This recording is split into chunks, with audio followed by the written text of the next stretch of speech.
Mas voltando aqui à vida, a vida pela fé é uma vida cheia de surpresas, não é verdade? Porque raramente nós sabemos o que vem a seguir. Nós não sabemos. Nós não temos certezas de muitas coisas. Nós temos uma certeza que é imutável, que um dia o Senhor virá, levará a sua igreja, nós estaremos para sempre com Ele na eternidade. Você tem essa certeza? Essa nós temos, é imutável, isso não pode haver dúvida no nosso coração em relação a isso. Mas em relação à nossa vida, e principalmente a nossa vida aqui sobre a terra, nós não sabemos o que vem amanhã. Nós não sabemos. Podemos até fazer planos, mas nós não temos a garantia de que esses planos vão dar certo. E é interessante que na vida cristã, sem que alguém nos ensine, nós somos tomados por uma expectativa que quase sempre é frustrada. A expectativa de que nós teremos, a partir do momento da nossa conversão, um tratamento preferencial por parte do nosso Deus. Não é isso? Eu mereço. Não é assim? A gente cantou canções no passado aí que dizia que determinava que Deus fizesse isso ou aquilo. Ainda bem que a gente filtra essas coisas, mas a gente quando começa a viver a vida da fé, nós somos tomados por esse sentimento. Não precisa ninguém ensinar. A gente procura, de alguma forma na nossa vida, uma segurança. Chegar em algum momento, em algum relacionamento, onde as nossas necessidades sejam supridas de tal forma que nós não precisemos de mais nada. E aí, se nós, então, buscamos a Deus, e alguém diz para a gente que esse é o Deus verdadeiro, e aí a gente pega, cola aquele adesivo no carro, não sou dono do mundo, mas sou filho do dono. E aí a gente acha que seremos tratados de uma forma preferencial, de um jeito diferente. Mas aí vem a perplexidade, porque nós ficamos perplexos, porque percebemos que não é assim que funciona. Isso não significa que não haja amor incondicional ou um amor imensurável por parte desse Deus em relação a nós, seus filhos. Mas o fato é que isso não coloca à nossa disposição um tratamento VIP na vida, no dia a dia. E quando você lê a Bíblia, nós encontramos, né, vários companheiros de frustrações, né, como essas nossas que a gente tem às vezes, por não terem recebido um tratamento VIP de Deus, um tratamento preferencial, achando que deveriam receber. Davi é sempre um exemplo, não é? O Salmo 39 é interessante, né? E ele começa a falar, eu vou ficar quieto, Deus, não vou falar nada. Salmo 39 ele fala assim, eu não vou abrir minha boca, porque se eu abrir minha boca perto dos ímpios, eu vou falar besteira. Então eu vou ficar quieto. Mas, Senhor, eu não estou entendendo esse negócio. Por que o Senhor está fazendo isso? Onde o Senhor está? Ele começa a questionar. Ele começa. O Salmo 39 é um questionamento. Depois ele faz uma pergunta e muda algo na vida dele. Quando ele diz, e eu, Senhor, o que espero? Aí ele mesmo faz uma afirmação, tu és a minha esperança. E temos vários outros, que às vezes por não entenderem a situação, clamam a Deus, ficam perplexos por perceberem que Deus não agiu do jeito que eles gostariam que Ele tivesse agido. E nessa manhã eu queria conversar um pouquinho com vocês sobre Abacuque, que é também um amigo nosso nesse tipo de frustração. É interessante quando você lê a Bíblia e lê os profetas, você percebe que os profetas, eles sempre falam de Deus para nós, né, para o povo, e eles nos colocam de Deus como realmente Deus é, não como nós o idealizamos, porque existe muito isso. Às vezes nós idealizamos um Deus e achamos que o nosso Deus, que é o Deus verdadeiro, tem que se encaixar na nossa definição. Mas os profetas não, eles colocavam, esse é Deus. E às vezes a fala do profeta é dura, não é? É contundente. Você vê, por exemplo, Jeremias falando, ele fala, olha, vocês vão ser arrasados, nação de Israel. Você vai ser arrasada. Ele diz isso. É uma palavra que não é boa de ouvir. Não é boa de ouvir. Mas os profetas agiam assim. Só que Abacuque é um profeta diferente. Para quem já leu esse pequeno livro, se você não leu ainda, eu queria te encorajar a partir dessa mensagem. Hoje você fazer essa leitura, ele é ao contrário dos profetas, desse padrão de profecia. Ele é um profeta que diz para Deus aquilo que às vezes nós pensamos e não temos coragem de dizer. Abacuque é um profeta que diz para Deus aquilo que nós gostaríamos de dizer, mas às vezes não fazemos. Ou quando fazemos, começamos a rezar 3 Pai Nossos para poder pedir perdão para Deus, porque a gente começa a se sentir culpado. Por que eu pensei isso? Não podia ter pensado isso de Deus. Sai pensamento. Começa a fazer assim. Mas ele fala. Diante da situação que ele estava vivendo, ele chega a insinuar até que Deus não fazia sentido. Ele chega a esse ponto. Não vou pedir para levantar a mão, não. Se você quiser levantar também, o problema é seu. Mas há alguém aqui que já sentiu isso às vezes? Chegou a esse ponto de pensar que Deus não faz sentido? Acontece com a gente, com os seres humanos. Que bom, nós somos humanos e Deus sabe disso. E isso em nada diminui o amor de Deus por nós. Em nada. Em nada. E esse livro aqui de Abacuque é um livro onde existe um diálogo entre o profeta e Deus, sobre um fato que acontece no século VII, quando o povo babilônio invade a nação de Israel, escraviza aquele povo e faz uma carnificina naquele lugar. Então vamos dar uma olhadinha no livro de Abacuque. Você está com a sua Bíblia aí? Você vai acompanhando comigo. Vamos identificar aqui as falas e aprender com essa conversa entre o profeta e Deus. Primeira fala é de Abacuque. Sempre assim. O homem quer falar primeiro. O homem dificilmente... É Abacuque já no primeiro capítulo. Vamos passear pelo livro, tá bom, gente? É sempre assim que funciona. A palavra de Deus diz: tardio para e pronto para... Mas o que nós fazemos sempre? Falamos. E foi o que Abacuque fez. Diante da situação, a primeira fala dessa conversa, desse diálogo, é do homem falando com Deus. E é interessante o que ele diz, do verso 1 até o verso 4. Eu vou ler aqui na versão A Mensagem, essa versão contemporânea, diz assim: o problema conforme Deus o revelou a Abacuque. Ó Eterno, há quanto tempo estou clamando por ajuda e não me ouves? Quantas vezes vou ter de gritar socorro, assassinato, polícia? Está aqui, tá? Na minha versão está assim. Até que venha nos socorrer.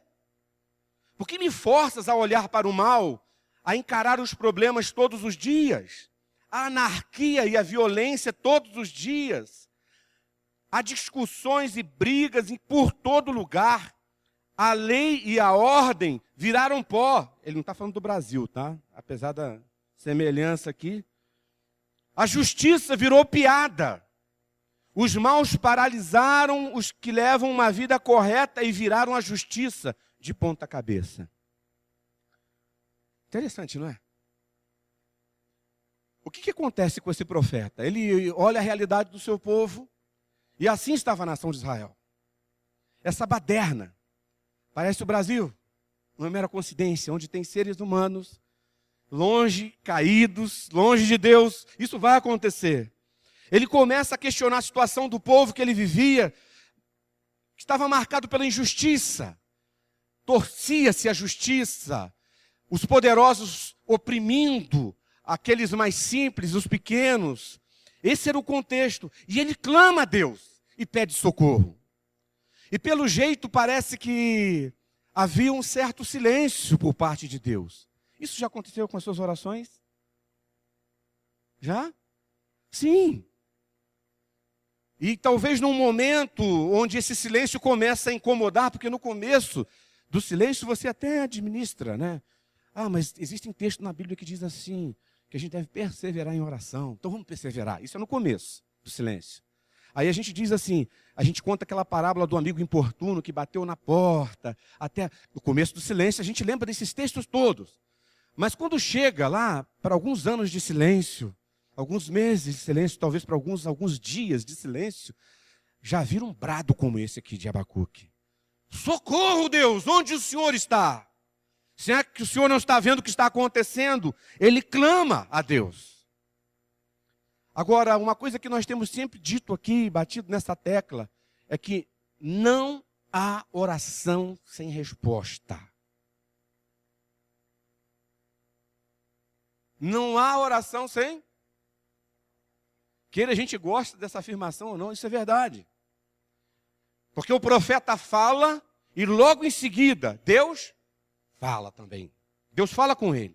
No capítulo 1, do verso 5 até o 11, não vou ler tudo isso, Deus responde a Abacuque dizendo: Abacuque, eu não sou insensível. Eu percebi, Abacuque, o que está acontecendo.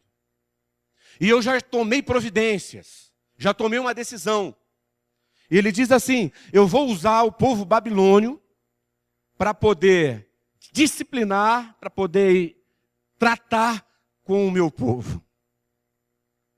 Gente, isso aqui é terrível. Seria mais ou menos, para a nação de Israel ouvir que os babilônios seriam usados por Deus, seria para os judeus ouvirem em pleno o domínio nazista, de que eles seriam dominados e tratados por Deus pelos nazistas.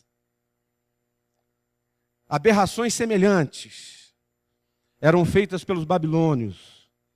Por exemplo, aquela tortura por empalação, que era enfiar uma lança de baixo para cima nas pessoas até que tocasse o crânio.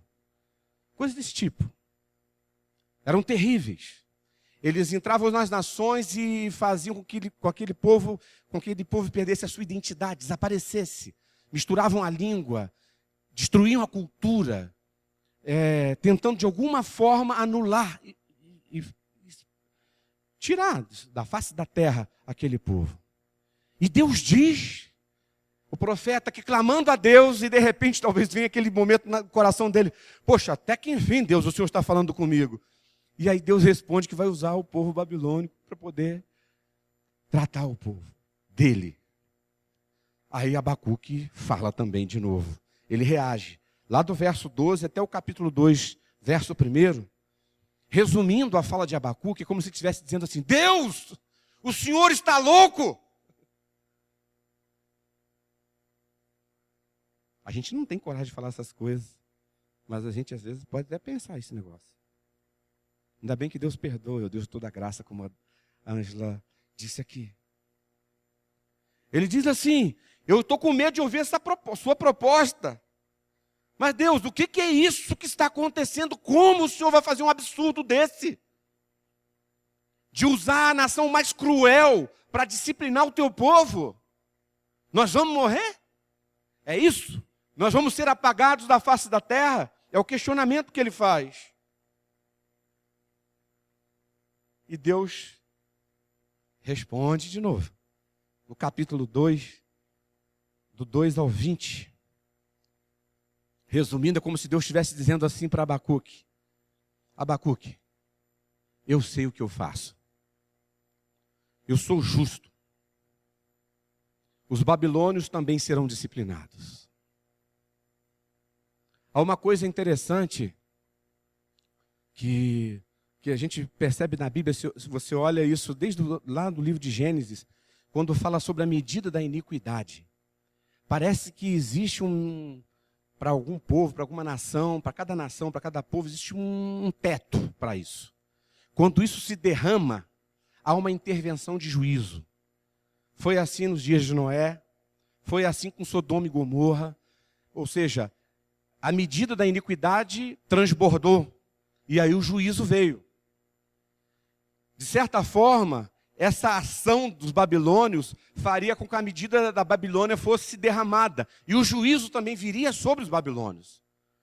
Então Deus está dizendo para Abacuque que: olha, Abacuque, eu sei o que eu estou fazendo. Eu sei a disciplina que o meu povo precisa, e eu sei também o tratamento que esse povo cruel e injusto precisa. Ou seja, todos vão ser tratados nesse processo. E aí, Abacuque ora. Aí talvez a oração de verdade, uma oração que parte do coração, Uma oração que agora não tem a ver simplesmente com o olhar crítico e até justo para a situação do país e não vendo a interferência de Deus, dizendo, Deus, por que o Senhor não faz alguma coisa aqui? Já não é mais essa a motivação. A motivação agora é a experiência que ele tinha tido com Deus. Quando Deus se revela para ele e diz, eu sou o Deus justo. Nada disso passa impune diante dos meus olhos. Isso não está fora de controle. Porque se estivesse, nós não saberíamos, não faríamos ideia do que seria o caos desse mundo. Talvez, tente imaginar esse mundo sem Deus, aí você talvez tenha a descrição do que seja o inferno. Mais do que fogo, mais do que trindade do capeta cutucando a gente, mais do que qualquer uma dessas coisas, é Deus não intervindo ali. Tente imaginar esse mundo assim. De certa forma, Deus está dizendo, olha, eu tenho o controle de todas as coisas, eu sou o Senhor disso, eu trato este como trato aquele. E ninguém aqui tem privilégios, porque nós vivemos num mundo caído. Todos estamos sujeitos às mesmas coisas, mas os filhos têm algo que aqueles que não são, não têm. Tem o colo do Pai. E que quem tem o colo do Pai percebe que saúde é importante, mas não é essencial. Percebe que emprego, dinheiro é importante, mas não é essencial. Percebe tanta coisa, porque encontrou o essencial. Eu creio que essa experiência de Abacuque fez com que ele enxergasse de uma forma diferente o Deus dele. Não mais como o Deus injusto que estava faltando com o seu povo. Mas ele redescobre o seu Deus que é Pai, que é justo, que é amoroso. E ele ora. E ele ora. E a oração de Abacuque nos ensina tantas coisas. A primeira lição, ela está no capítulo 3. A primeira lição que a oração de Abacuque nos ensina é que não há nada em nós, irmãos. Você pode repetir só o nada aqui? Não há nada em nós. Isso. Não há nada, nada, absolutamente nada. Acredite nisso. Que justifique um tratamento preferencial por parte de Deus. Não há nada. O profeta Isaías, no capítulo 64, verso 6, diz que a nossa justiça é trapo de imundícia. Absorvente usado. Que é exatamente isso. O trapo ali de imundícia, é isso aí. Ele compara a justiça humana a isso. E a gente, é só olhar para o lado. E não é só no Brasil. A gente às vezes vê algumas pessoas falando, tal lugar a justiça funciona. Funciona o quê? Justiça humana? Quantos interesses estão por trás disso? Então não há como nós queremos reivindicar um tratamento preferencial, porque a nossa justiça, ela não agrada a Deus. A única justiça que agrada a Deus em nós é aquela do Filho de Deus vivendo em nós. Essa agrada. É por isso que não há possibilidade para o ser humano viver sem ter Jesus Cristo como Senhor da sua vida.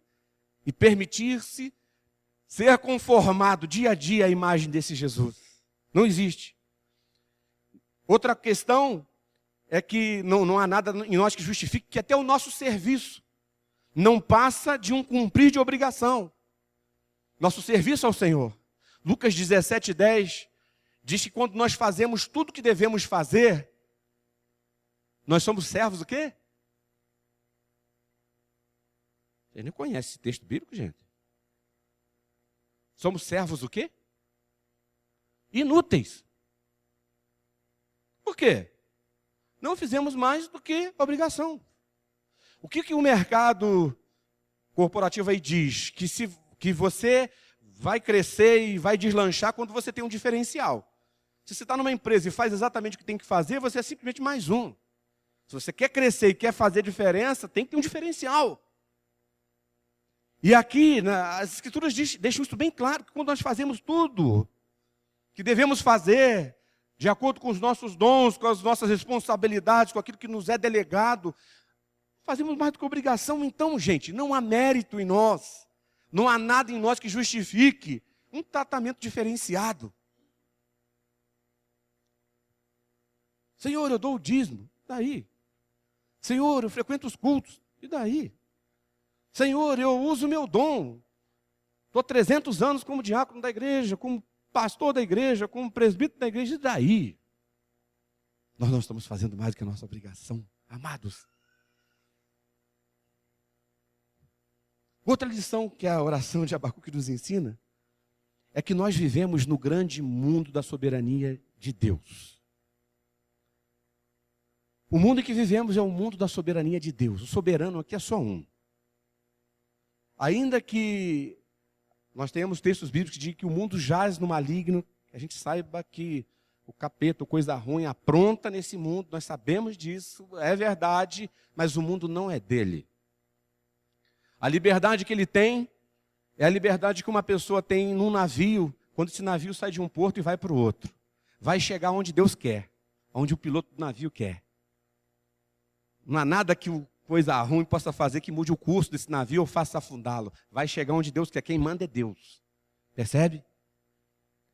E aí o profeta descobre isso. E a grande questão para nós é confiar ou não confiar nesse Deus. É crer ou não crer que o caráter desse Deus é amoroso, misericordioso e justo. Ou cremos nisso ou não cremos nisso. Porque o mundo, ainda que a gente não goste de muita coisa que acontece nesse mundo, é o mundo da soberania de Deus. Deus está soberano sobre todas as coisas. Terceira lição que a oração dele nos ensina. Muitas vezes, nós não entendemos os porquês ou os propósitos de Deus, certo? Falando verdade. Mas precisamos aprender a acolher a sua intervenção, ou sua permissão, ou até mesmo a sua suposta omissão, que a gente às vezes fala, Deus, o Senhor está se omitindo nessa situação, pela fé. Pela fé. Pois o foco da nossa existência é Ele, e não as coisas que Ele pode ou não fazer. Isso está claro?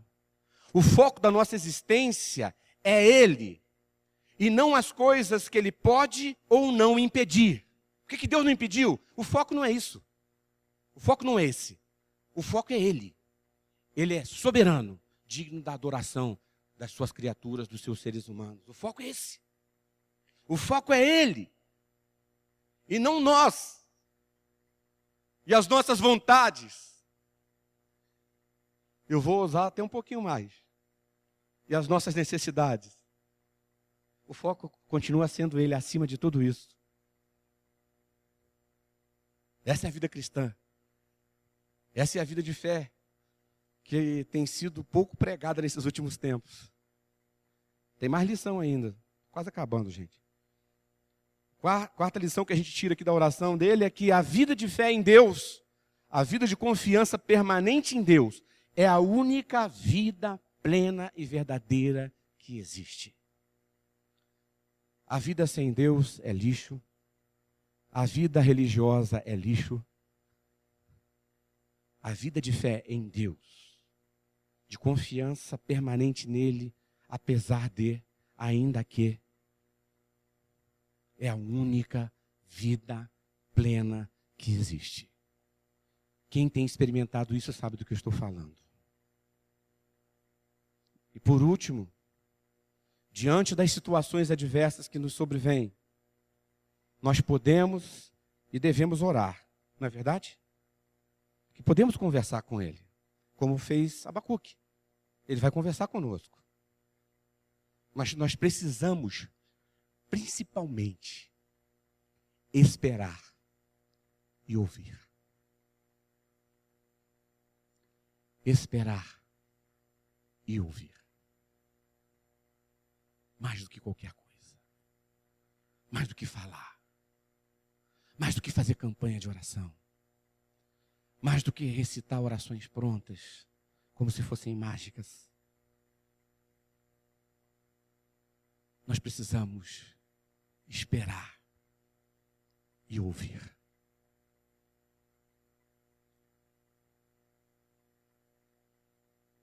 Abacuque entendeu isso e praticou isso.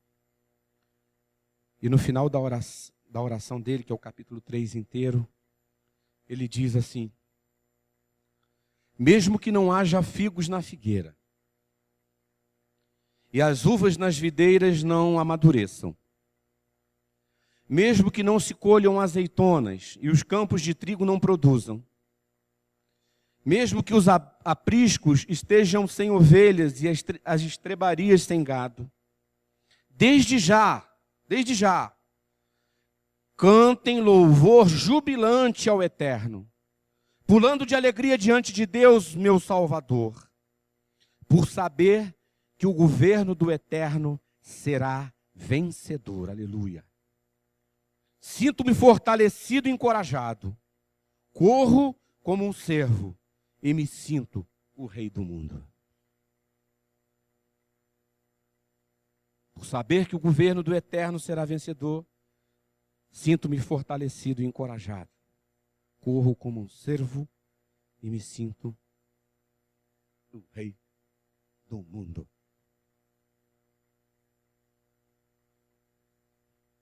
Você pode sorrir. Chora num olho e sorri com o outro. Fazendo isso aqui. É assim que funciona. E sabe por que você tem certeza? Você pode ter essa certeza. Essa mesa aqui é a certeza que nós temos. Nós precisamos parar com essa coisa de criança, de achar que a nossa vida se resume aos 80 anos, 90, 100, que vamos viver sobre a terra. Há algo maior. Vivendo sobre a terra, somos amados do Senhor sempre. Mas ainda pode ser que vivendo sobre essa terra, aquilo que a gente esteja plantando não frutifique como gostaríamos. Aquilo que estamos semeando não brote.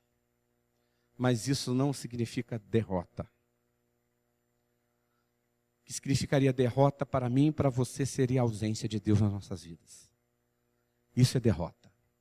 Isso é inferno. Agora, ainda que as coisas não sejam como deveriam ser aos nossos olhos, nós temos a certeza de que aquele a quem servimos é vencedor. E que se Ele é, e se nós permanecermos nele, nós também seremos. Amém? Dessa forma que essa palavra encoraje o teu coração nessa manhã e te faça prosseguir ainda aqui, apesar de, sabendo que o colo do Pai é melhor do que dinheiro, é melhor do que saúde nesse plano, é melhor do que tantas coisas que nós achamos boas nesse mundo e que às vezes não estamos conseguindo viver, colher, sonhar às vezes. Amém?